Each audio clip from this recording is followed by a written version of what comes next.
Good morning बच्चों। Good morning sir. आज हम बड़े ही इंटरेस्टिंग टॉपिक पे बात करने वाले हैं। शायद आपने न्यूज में सुना होगा, चंद्रयान 3 के बारे में सुना है क्या? Yes sir. ये चंद्रयान 3 बहुत ही इंटरेस्टिंग और बहुत ही मजेदार, जी हाँ, दोनों का मतलब एक ही होता है, हम लॉन्च करने वाले हैं। इसमें हम लैंडर और रोवर, ठीक है, ये मशीन होती है जो हमारे चांद के सरफेस को एक्सप्लोर करेगा। क्या करेगा? एक्सप्लोर करेगा। और सबसे इंपॉर्टेंट बात ये है कि अभी तक जितने भी मिशन हुए हैं वो नॉर्थ पोल पे हुए हैं चांद के, लेकिन ये वाला जो है वो साउथ पोल पे होने वाला है। और साउथ पोल थोड़ा सा डेंजरस है नॉर्थ पोल के कंपैरिजन में, क्योंकि यहाँ पे सूर्य के प्रकाश नहीं के बराबर पहुंचती है। तो ये मिशन अपने आप में, बोलते हैं ना, खतरों से भरा हुआ है। और हमारा इसरो के साइंटिस्ट खतरों के खिलाड़ी थे, ठीक है। हमने चंद्रयान 2 में यही काम करने की कोशिश किया था, लेकिन समहाउ हम उस प्रोजेक्ट में फेल हो गए थे। और इस बार फिर से चंद्रयान 3 के द्वारा हम उसी मिशन को फिर से कंप्लीट करने वाले हैं, ठीक है।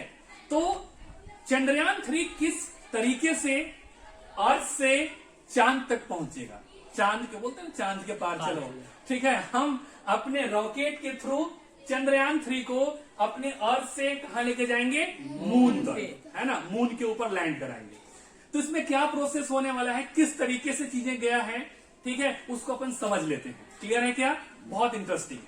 तो देखिए, आपको पता है ना कि हमारे इंडिया में जो स्पेस एक्सप्लोरेशन का काम करती है उस संस्था का नाम है इसरो। क्या नाम है? इसरो, ठीक है। क्या फुल फॉर्म है इसरो का? Indian space research organisation. बिल्कुल सही, Indian space research organisation. Hindi में उसको बोलते हैं भारतीय अनुसंधान केंद्र, ठीक है ना, भारतीय अंतरिक्ष अनुसंधान केंद्र, इसरो।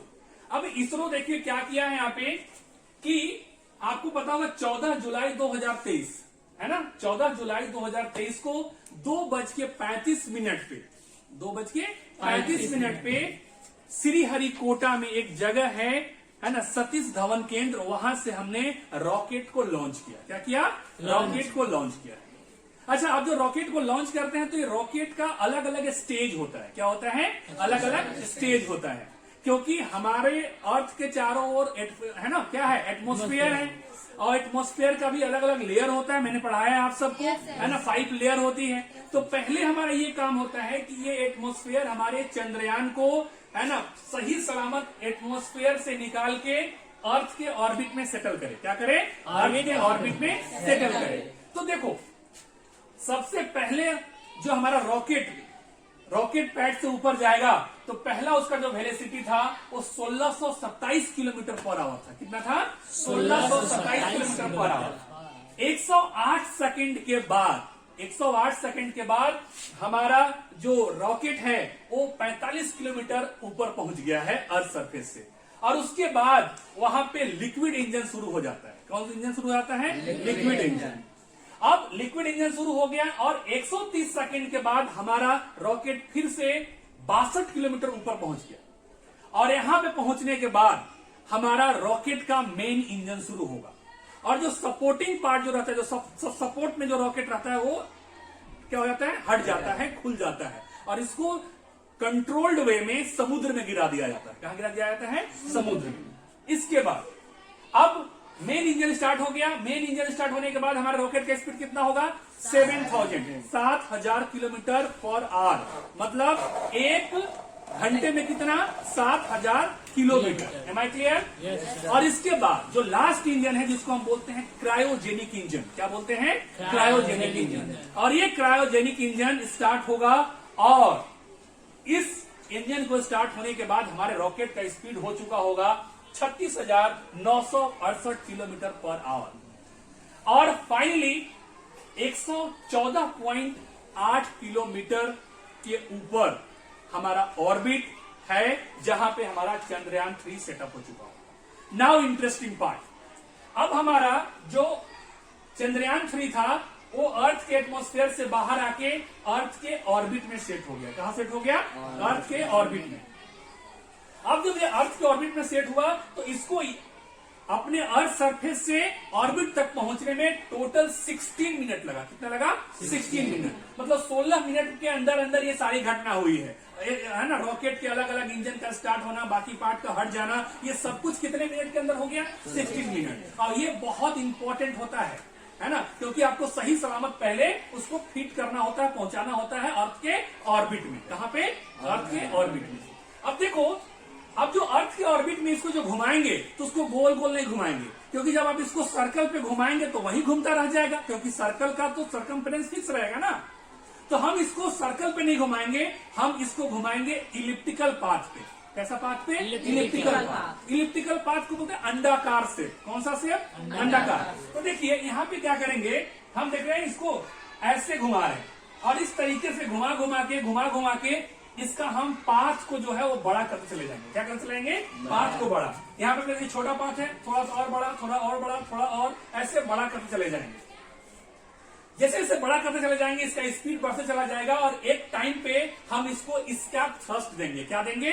स्कैप थ्रस्ट। और स्कैप थ्रस्ट देने के बाद ये अर्थ के ऑर्बिट से निकलकर कहां जाएगा?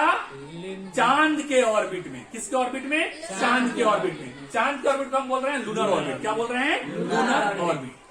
अब जो काम यहां पे किए थे यहां पर जस्ट उल्टा करेंगे। अब यहां भी घुमाएंगे तो सबसे पहले हमारा बड़ा सा पाथ होगा, मतलब बड़ा इलिप्टिकल पाथ होगा, और फिर हम इसको यहाँ पे छोटा करने लग जाएंगे। अर्थ पे क्या कर रहे थे? छोटा से बड़ा करते जा रहे थे, बड़ा करते जा रहे थे, क्योंकि इसको लॉन्च करना था किसके ऑर्बिट में? लूनर ऑर्बिट में। अब यहाँ पे इसको छोटा करते चले जाएंगे। क्या करते चले जाएंगे? छोटा करते चलेंगे, और छोटा करेंगे, और छोटा करेंगे, और छोटा करेंगे। और जब ये हमारा चंद्रयान 3 जब मून के सरफेस से 100 किलोमीटर के ऊपर होगा, तब इसका जो प्रोपेलर है जिसके साथ ये जुड़ा हुआ था, वहां से मशीन अलग हो जाएगी लैंडर और रोवर के साथ। ठीक है, इस बार हमने ऑर्बिटर नहीं भेजा है, क्योंकि चंद्रयान 2 के साथ जो ऑर्बिटर भेजा था वो सही सलामत काम कर रहा है, तो इस बार हमने ऑर्बिटर नहीं भेजा है। इस बार सिर्फ हमने लैंडर और रोवर को भेजा है।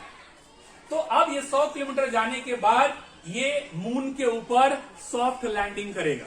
क्या करेगा? सॉफ्ट लैंडिंग करेगा। ठीक है, अब ये मून सरफेस पे कौन सा उस पे करने वाला है? साउथ पोल पे। ये सबसे बड़ी है ना डेंजरस बात है, क्योंकि अभी तक जितने भी प्रोग्राम हुए हैं वो नॉर्थ पोल पे हुए हैं, साउथ पोल पे नहीं हुआ है। उसका कारण ये है कि वहां पे सनलाइट बहुत कम पहुंचती है, वहां का टेम्परेचर है ना 200 से नीचे है, माइनस में है ना, तो बहुत डेंजरस प्लेस है। वहां पे बड़े बड़े गड्ढे हैं, इतने बड़े बड़े गड्ढे हैं कि आप मान के चलिए कि जो बुर्ज खलीफा जैसी जो बिल्डिंग है, 10 बुर्ज खलीफा को एक के ऊपर एक लगा दीजिए, वो सारे उस गड्ढे में समा जाएंगे। इतने बड़े बड़े गड्ढे हैं। तो ये मिशन बहुत ही डेंजरस है, लेकिन इंटरेस्टिंग भी है, मजा भी आने वाला है। तो यहाँ पे मून के सरफेस पे हमारा जो लैंडर है वो सॉफ्ट लैंडिंग करेगा, और ये हम कैलकुलेशन के अनुसार 23 अगस्त 2023 को 5:47 PM पे हो सकता है। इसलिए बोल रहे हैं कि अगर सूटेबल कंडीशन नहीं हुआ तो इस डेट को बढ़ाया जा सकता है, हो सकता है सितंबर में किया जा सके। ये लैंडिंग के लिए 2 जगह डिसाइड किया गया है। अब देखते हैं उन दोनों जगह में से कौन सा जगह सूटेबल होता है। ठीक है, ये प्रोजेक्ट बहुत ज्यादा इंपॉर्टेंट है। अच्छा, लैंडर क्या होता है? जो लैंड करता है, मतलब इस ऑर्बिट से जो सरफेस पे आएगा जो मशीन, उसको हम बोल रहे हैं लैंडर।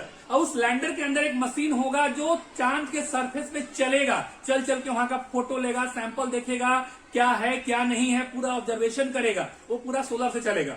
तो जो चलेगा और किसके सरफेस पे? मून के सरफेस पे, उसको हम क्या बोलने वाले हैं? रोवर। तो लैंडर का नाम विक्रम रखा गया है और रोवर का नाम प्रज्ञान रखा गया है। ठीक है, तो हम उम्मीद करते हैं कि ये मिशन बहुत जल्दी सफल हो जाएगा, और चंद्रयान 3 जो है ना, हम सारे भारतीय का जो सीना है वो एकदम चौड़ा कर देगा। ठीक है, तो हम उम्मीद करते हैं कि चंद्रयान 3 का कंसेप्ट धरती से चांद तक जाने का जो सफर है आपको समझ में आ गया होगा। आई थिंक आ गया समझ में? Yes sir. Thank you so much.